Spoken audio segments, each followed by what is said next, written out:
Om Swastiastu. Assalamualaikum warahmatullahi wabarakatuh. Shalom, Namo Buddhaya, salam sejahtera untuk kita semua. Salam harmoni. Terima kasih atas kesempatan yang telah diberikan kepada saya. Pada kali ini saya akan mempresentasikan mengenai filsafat-filsafat Timur dan implikasinya pada pendidikan. Sebelumnya, izinkan saya untuk memperkenalkan diri terlebih dahulu.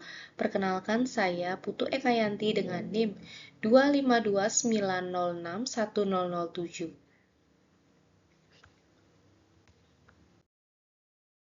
Yang pertama, yaitu saya akan menjelaskan mengenai filsafat Timur. Itu merupakan kumpulan pemikiran filosofis yang berkembang di wilayah Asia, khususnya India, Tiongkok, dan Jepang.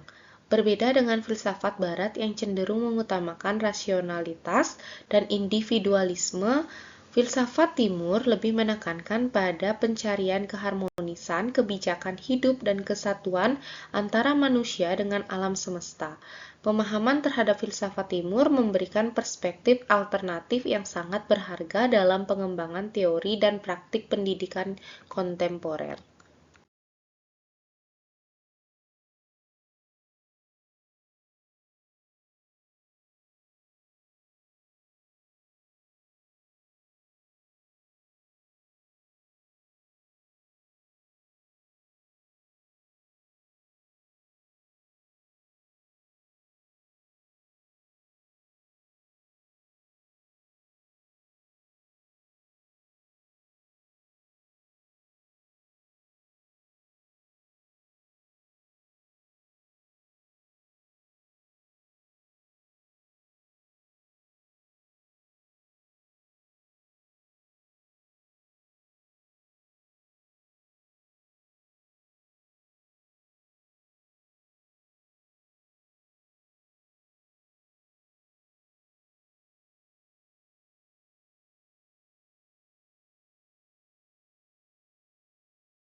Selanjutnya, saya akan menjelaskan mengenai filsafat Hindu dan Buddhisme. Konsep dasar filsafat Hindu berpusat pada konsep Brahman atau realitas tertinggi dan Atman itu jiwa individual, serta ajaran tentang karma, dharma, dan moksa yaitu pembebasan. Dalam konteks pendidikan, Upanishad sebagai teks filosofis Hindu yang penting menekankan pentingnya hubungan guru dengan murid sebagai sarana transmisi pengetahuan spiritual. Sistem pendidikan tradisional Hindu yang dikenal sebagai Gurukula menempatkan murid untuk tinggal bersama guru dalam periode tertentu. Proses pembelajaran tidak hanya mencakup transfer pengetahuan intelektual, tetapi juga mencakup transfer dari pembentukan karakter dan spiritual. Menurut Sharma pada tahun 1996, di mana pendidikan dalam tradisi Hindu tidak hanya bertujuan untuk mengembangkan kecerdasan tetapi juga untuk membentuk karakter dan mencapai realitas diri. Untuk ajaran Buddhisme dalam pendidikan, Buddhisme yang didirikan oleh Siddhartha Gautama menawarkan pendekatan pendidikan yang berfokus pada pengembangan kesadaran dan kebijaksanaan. 4 kebenaran mulia dan jalan tengah menjadi landasan filosofis yang mengajarkan pentingnya keseimbangan dan moderasi dalam kehidupan. Dalam pandangan Buddhisme, pendidikan adalah sarana untuk mencapai pencerahan melalui pemahaman tentang sifat sejati realitas. Di mana menurut Dalai Lama pada tahun 1999 menyatakan tujuan sejati pendidikan adalah mengembangkan hati yang baik dan pikiran yang bijaksana, bukan hanya mengisi kepala dengan informasi.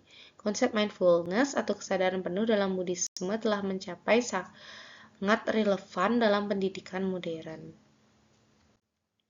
Selanjutnya yaitu filsafat Konfusianisme.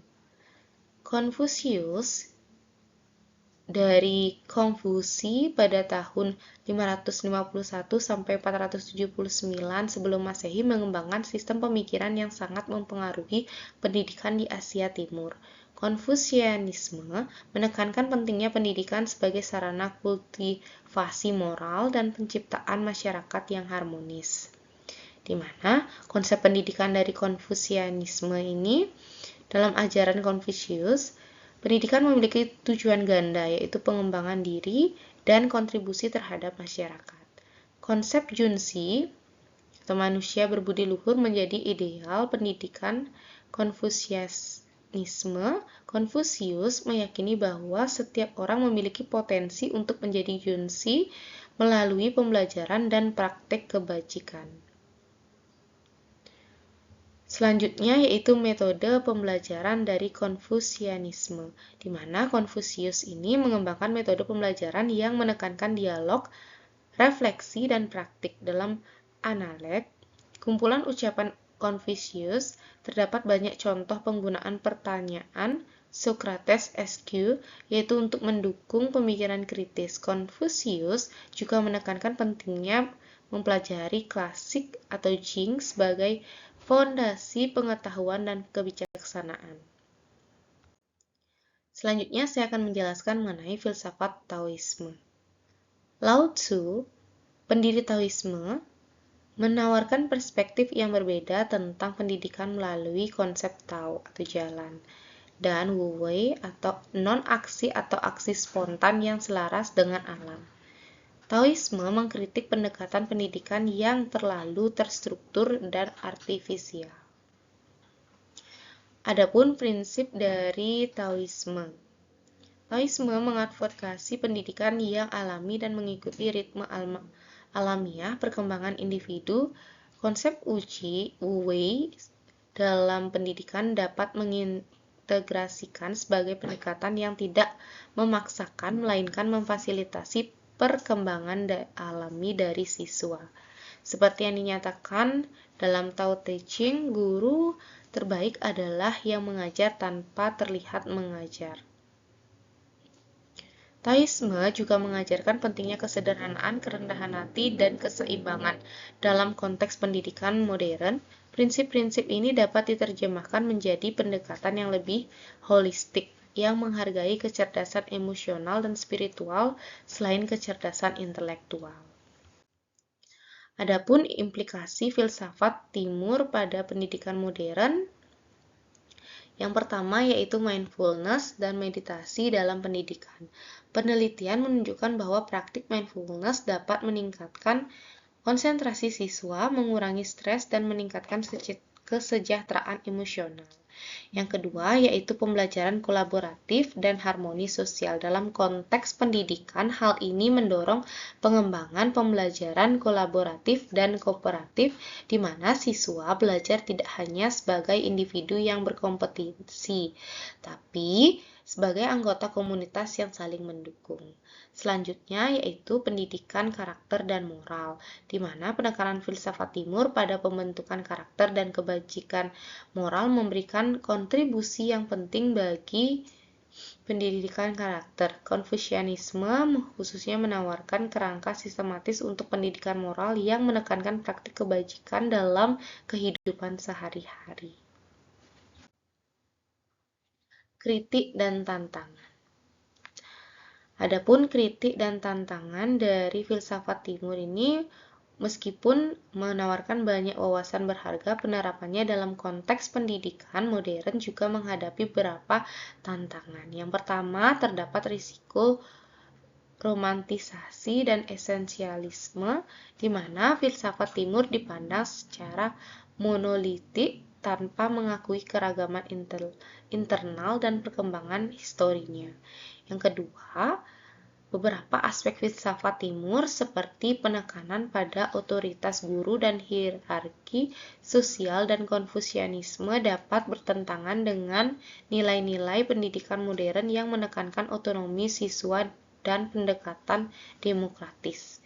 Yang ketiga, integrasi praktik-praktik seperti meditasi dan mindfulness dalam pendidikan sekuler, yaitu merupakan kehati-hatian untuk menghindari dilema seputar pemisahan agama dan negara, serta untuk memastikan bahwa praktik ini dapat diakses oleh siswa dan berbagai latar belakang keyakinan. Adapun sintesis dan integrasi, yaitu pendekatan yang paling produktif adalah mengintegrasikan wawasan terbaik dari filsafat Timur dan Barat dalam mengembangkan teori dan praktik pendidikan kontemporer. Adapun sintesis ini dapat melibatkan yang pertama mengintegrasikan penekanan filsafat Timur pada pembentukan karakter dengan penekanan filsafat Barat pada berpikir kritis dan analitis. Yang kedua, menggabungkan praktik mindfulness dan meditasi dengan metode pembelajaran berbasis bukti dari psikologi pendidikan modern. Dan yang terakhir yaitu mengadopsi nilai-nilai seperti harmoni sosial dan tanggung jawab kolektif sambil tetap menghargai otonomi dan kreativitas individual. Adapun kesimpulan dari materi yang telah saya sampaikan, yaitu filsafat Timur menawarkan perspektif yang kaya dan beragam tentang hakikat pendidikan, tujuan pembelajaran, dan hubungan antara guru dan murid. Penekanannya pada pengembangan holistik, pembentukan karakter, kesadaran penuh, dan harmoni sosial memberikan kontribusi berharga bagi diskusi tentang tujuan dan metode pendidikan di era kontemporer. Dalam konteks globalisasi dan tantangan kompleks abad ke-21, integrasi wawasan dari filsafat Timur dan Barat dapat menghasilkan pendekatan pendidikan yang lebih komprehensif, humanis, dan efektif. Baik, sekian yang dapat saya sampaikan. Mohon maaf jika ada kekurangan maupun kesalahan dalam penyampaian materi kali ini. Saya ucapkan terima kasih. Saya tutup dengan Parama Santi. Om Santi, Santi, Santi Om. Wassalamualaikum warahmatullahi wabarakatuh. Shalom, Namo Buddhaya, salam sejahtera untuk kita semua. Salam harmoni.